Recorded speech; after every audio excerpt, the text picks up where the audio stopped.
Bahasa Indonesia bersama Ibu Cahaya Ningsih. Oleh karena itu, sebelum kalian akan bertanya atau menyampaikan pendapat atau hal lainnya, silakan semua mic dimatikan. Tanda bahwa mic sudah dimatikan akan berwarna merah. Silakan semua dimatikan.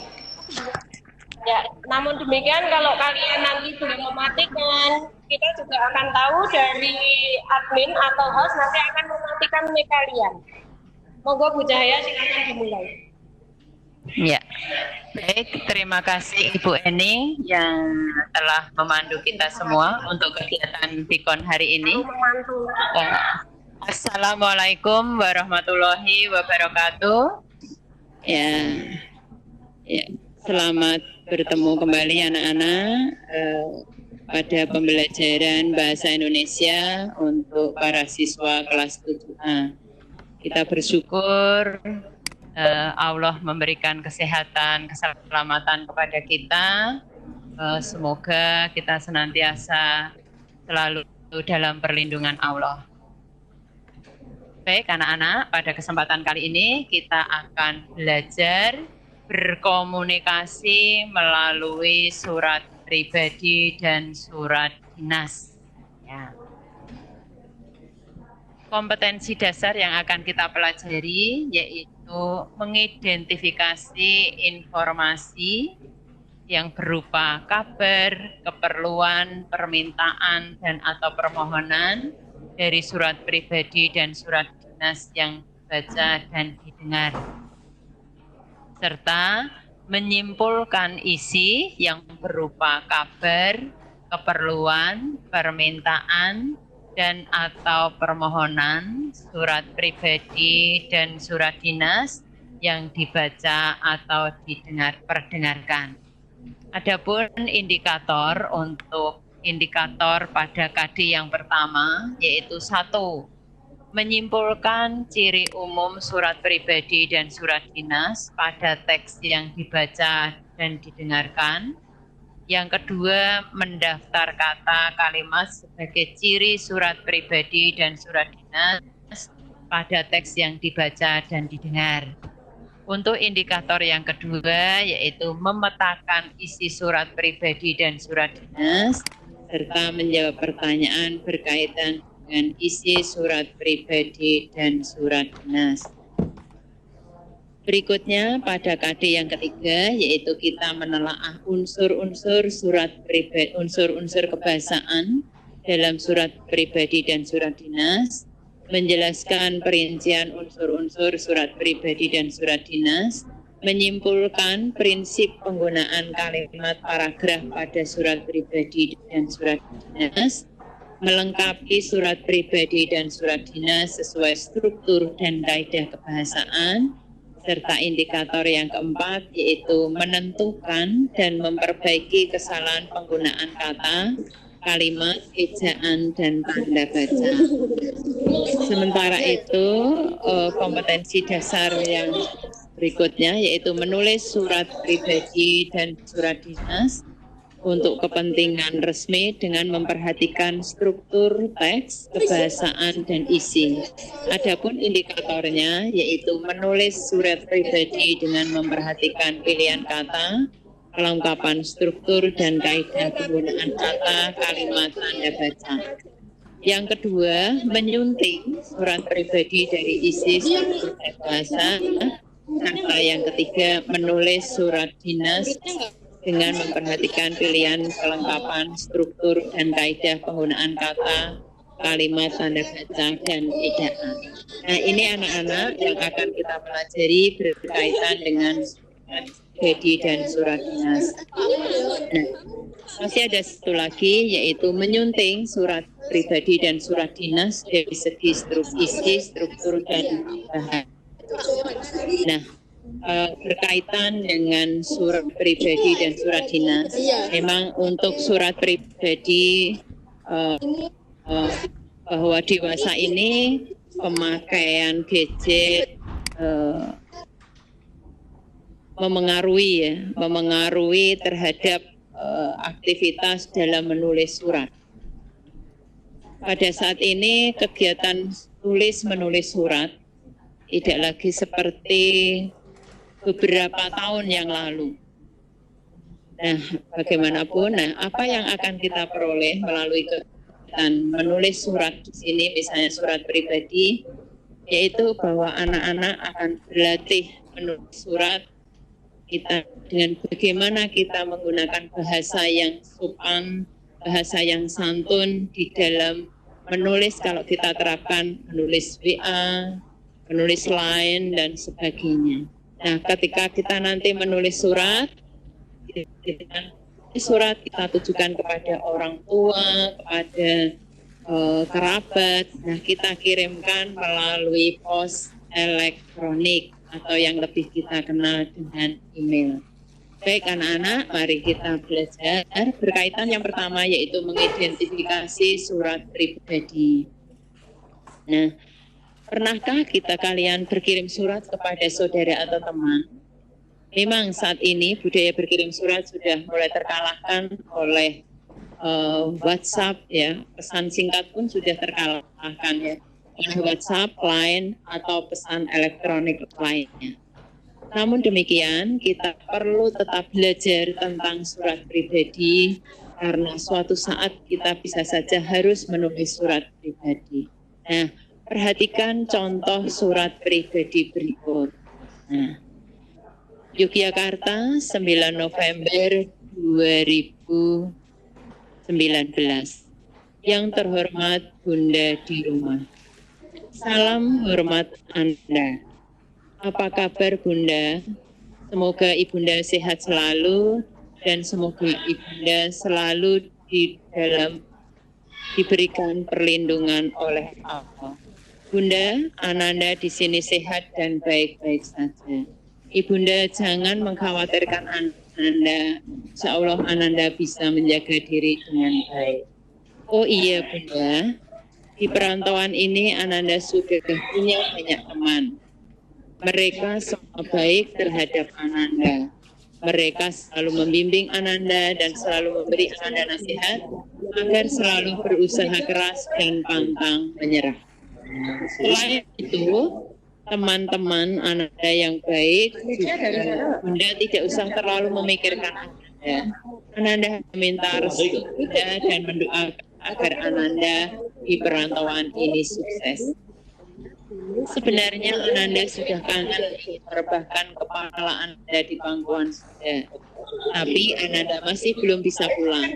Ananda selalu berdoa untuk Bunda, semoga Bunda di sana baik-baik saja.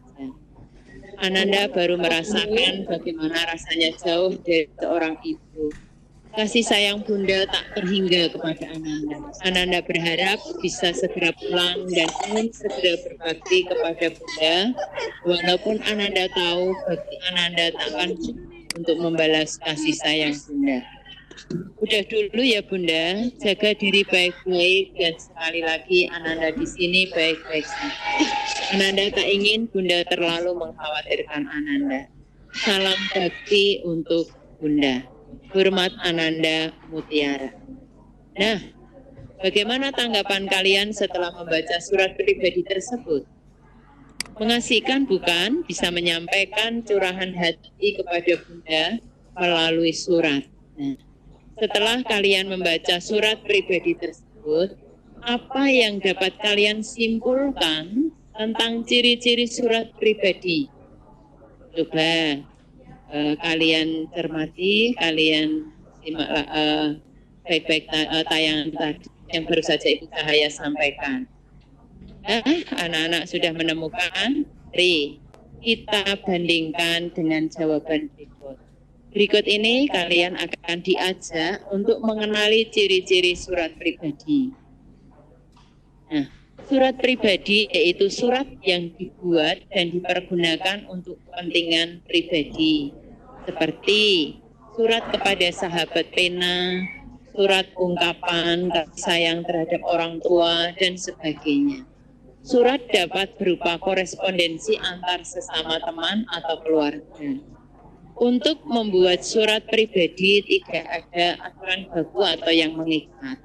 Namun, perhatikan bahwa unsur kebahasaan yaitu tetap sopan, menggunakan kalimat-kalimat yang mudah dipahami dan sesuai dengan maksud yang disampaikan dalam surat tersebut. Ada kalanya sebagai manusia biasa kita tidak mengucapkan sesuatu melalui mulut kita, karena perasaan malu, jarak yang memisahkan, atau hal lainnya. Dengan menulis surat, semua yang tidak bisa kita katakan langsung dapat tersampaikan kepada orang yang tepat tanpa harus bertemu muka. Nah, anak-anak sudah mendengarkan pembacaan surat pribadi ya. Mari kita cermati unsur-unsur apa saja yang ada di dalam surat pribadi. Nah, unsur-unsur surat pribadi, 1, tempat dan tanggal pembuatan surat. 2, tujuan atau alamat surat. Ya, jadi alamat tujuan surat. Seperti tadi ya, surat tadi ditujukan kepada Bunda. Lalu yang kedua, salam pembuka. Nah, salam pembuka dalam surat pribadi bersifat kita sesuaikan dengan siapa surat itu kita tujukan. Yang keempat, paragraf pembuka. Nah, berikutnya, di dalam paragraf pembuka biasanya kita menanyakan kabar dan memberitahukan kabar kita, kabar penulis surat. Ya. Yang kelima, paragraf isi. Nah, di paragraf isi inilah kita tuliskan apa atau tujuan kita menulis surat. Berikutnya adalah paragraf penutup. Anak-anak, selanjutnya adalah salam penutup. Nah, salam penutup ini kita sesuaikan dengan salam pembuka. Ya, kalau misalnya tadi kita buka dengan Assalamualaikum, maka bagaimana salam penutupnya? Yaitu wassalam, gitu ya. Berikutnya adalah pengirim surat dan tanda tangan. Nah, inilah anak-anak unsur-unsur di dalam surat pribadi. Nah, sampai ini dulu. Berikutnya, mari kita cermati contoh ya seperti tadi. Contoh unsur-unsur dalam surat pribadi. Misalnya tempat dan tanggal pembuatan surat. Bagian ini berfungsi untuk memberitahu posisi kita dan waktu kita saat menulis surat tersebut. Misalnya Lampung 20 Januari 2020. Berarti penulis surat posisinya berada di Lampung, waktu menulisnya yaitu tanggal 20 Januari 2020. Berikutnya yang kedua, tujuan surat. Nah, contoh untuk temanku Arina. Salam persahabatan Arina. Seperti ini ya. Jadi ini alamat tujuan surat. Berikutnya salam pembuka. Penulisan salam pembuka pada surat pribadi sangat bervariasi. Hal ini berbeda dengan penulisan salam pembuka pada surat dinas atau surat resmi. Nah, penulisan boleh menggunakan bahasa non-formal. Tapi sekali lagi, kesantunan dalam berbahasa harus kita perhatikan. Contoh, Assalamualaikum, salam sejahtera, salam manis, salam rindu. Nah, ini. Selanjutnya, yang keempat adalah paragraf. Di bagian ini dibedakan menjadi 3, yaitu paragraf pembuka, paragraf isi, dan paragraf penutup. Pada paragraf pembuka menanyakan kabar, kesehatan, dan sebelum masuk ke inti surat. Ya, sekaligus bisa juga memberitahukan kabar kita sebagai penulis surat. Contoh, hai Arina teman baikku, apa kabarmu? Semoga sehat ya, aku juga sehat kok di sini.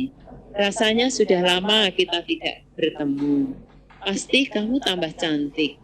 Apa tambah kurus ya?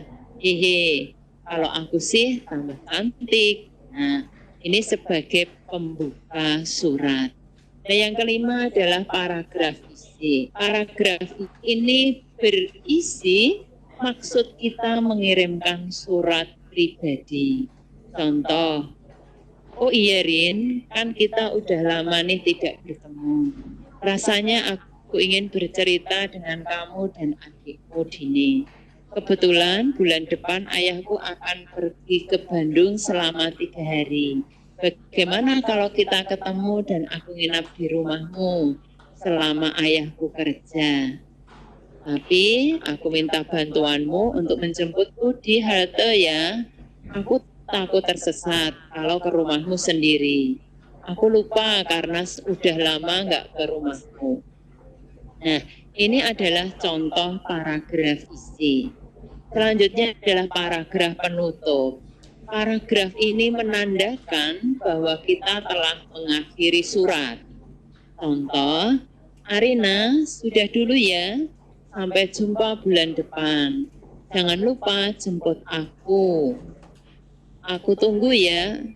Oh ya, salam untuk mama dan papamu.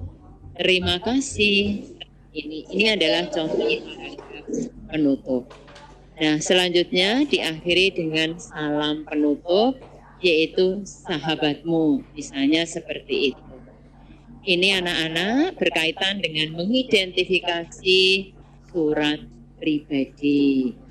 Sampai di sini, mudah-mudahan bisa dicermati dengan sebaik-baiknya terkait dengan mengidentifikasi isi surat pribadi. Mari kita lanjutkan dengan mengidentifikasi surat dinas. Nah, surat dinas ya dalam hal ini yaitu suatu surat resmi yang dibuat oleh sebuah instansi atau lembaga dengan tujuan untuk keperluan dinas. Ya. Nah, surat dinas biasanya berisikan permasalahan kedinasan dibuat oleh instansi atau lembaga. Nah, tujuan surat dinas untuk keperluan kedinasan, baik itu dari pemerintah ataupun swasta. Biasanya dalam surat dinas berisi urusan penyampaian pengumuman, pemberian suatu izin, pemberian tugas, permohonan, ataupun yang lainnya. Surat dinas merupakan surat resmi, tentu saja ada bagian-bagiannya. Nah, anak-anak, jika tadi anak-anak sudah belajar mengenai unsur-unsur dalam surat pribadi, maka kita akan belajar tentang unsur-unsur dalam surat dinas. Sejatinya ada beberapa unsur dalam surat pribadi yang itu juga ada di dalam surat dinas. Ya.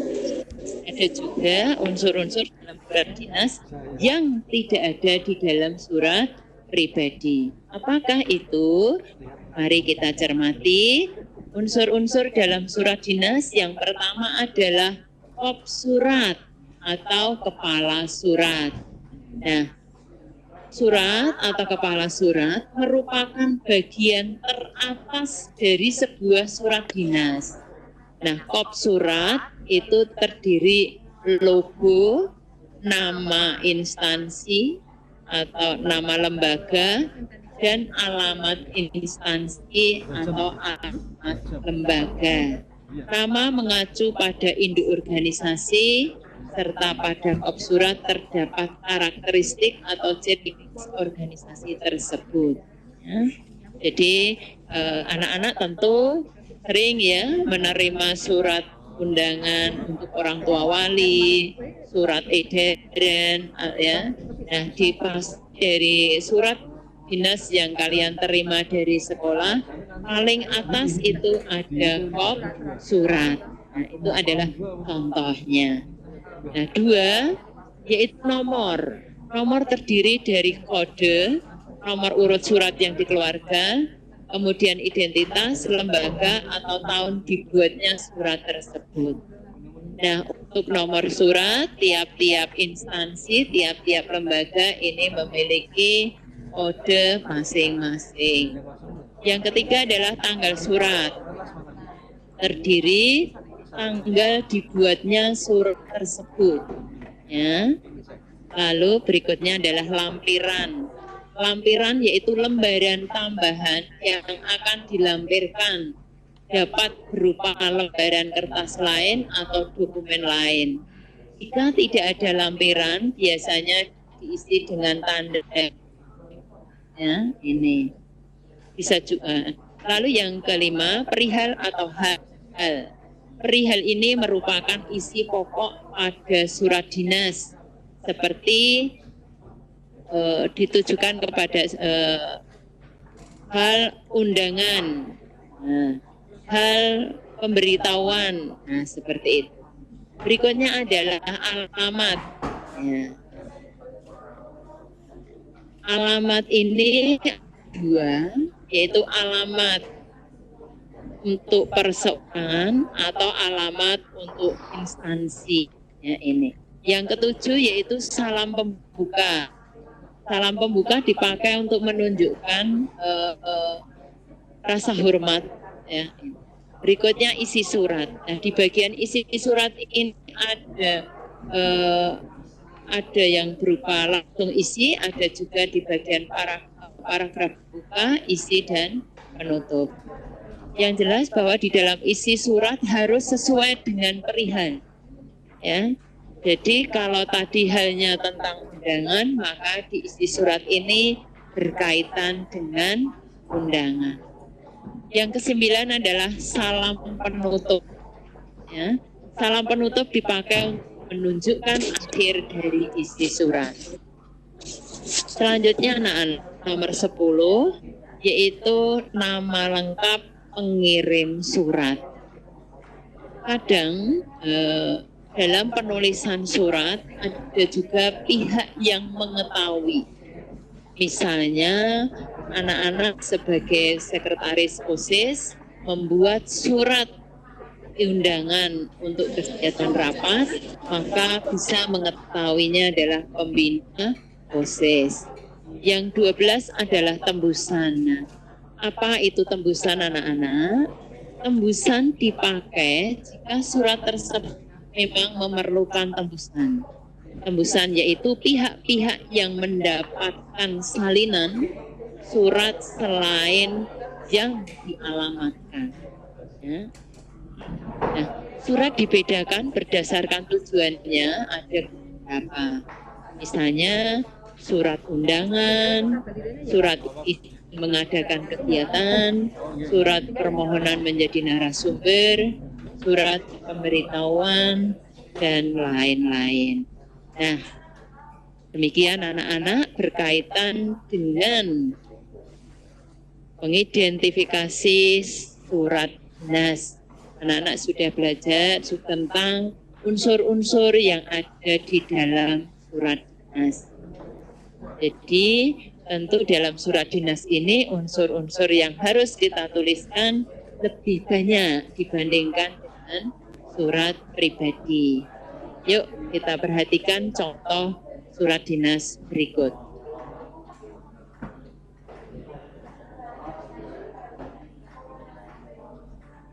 Nah, ini anak-anak, ini adalah contoh suratnya, surat dinas. Saya bacakan ya. Pemerintah Kabupaten Sleman, Dinas Pendidikan Kabupaten Sleman, Dinas Pendidikan SMP Negeri 4 Pakem, Jalan Kaliurang, KM 17, Pakem Binangun, Pakem, Sleman, Yogyakarta, 555810. Telepon 0274 895 487. Nah, nomor ini 005. Nah, tentu di sampingnya ini ada misalnya 005 SMP 4 Pakem garis miring 2020. Tanggalnya 12 Maret 2020. Hal yaitu undangan. Dengan hormat mengharap kehadiran Bapak Ibu pada hari tanggal Sabtu 21 Maret 2020 pukul 13.15 SD sampai dengan 14. Tempat SMP Negeri 4 Pakem. Acara pengambilan hasil tes pendalaman materi. Demikian surat undangan ini kami sampaikan. Atas kehadiran Bapak Ibu diucapkan terima kasih. Kepala Konidi SPD NIP dituliskan di sini. Nah, anak-anak, ini adalah salah satu contoh surat dinas yang berupa surat undangan. Nah, baiklah anak-anak, mari. Tadi kalian sudah belajar mengenai mengidentifikasi surat pribadi dan surat dinas. Di dalam mengidentifikasi sekaligus anak-anak menentukan unsur-unsur dalam surat pribadi dan surat dinas. Selanjutnya Bu Cahaya akan memberikan tugas. Nah, tugas saya unggah di Google Classroom. Ada satu contoh surat pribadi dan satu contoh surat dinas. Silakan nanti kalian identifikasi isi surat pribadi tersebut dan kalian identifikasi isi surat dinas tersebut. Nah, demikian anak-anak kegiatan untuk pembelajaran sesi pertama berikut ini. Jangan lupa kalian unduh tugas yang saya unggah di Google Classroom. Selanjutnya nanti hasil tugas kalian juga kalian kirimkan melalui kirim tugas ya atau assignment di Google Classroom. Demikian pembelajaran kita pada sesi pertama ini. Sukses selalu untuk anak-anak dimanapun kalian belajar. Silahkan belajar dengan sungguh-sungguh. Yakin kalau anak-anak berusaha belajar dengan sungguh-sungguh, Allah senantiasa akan memudahkan segala tugas, memudahkan anak-anak dalam menerima dan mencerna ilmu. Demikian pelajaran kita sesi 1 ini. Akhiri, Assalamualaikum warahmatullahi wabarakatuh.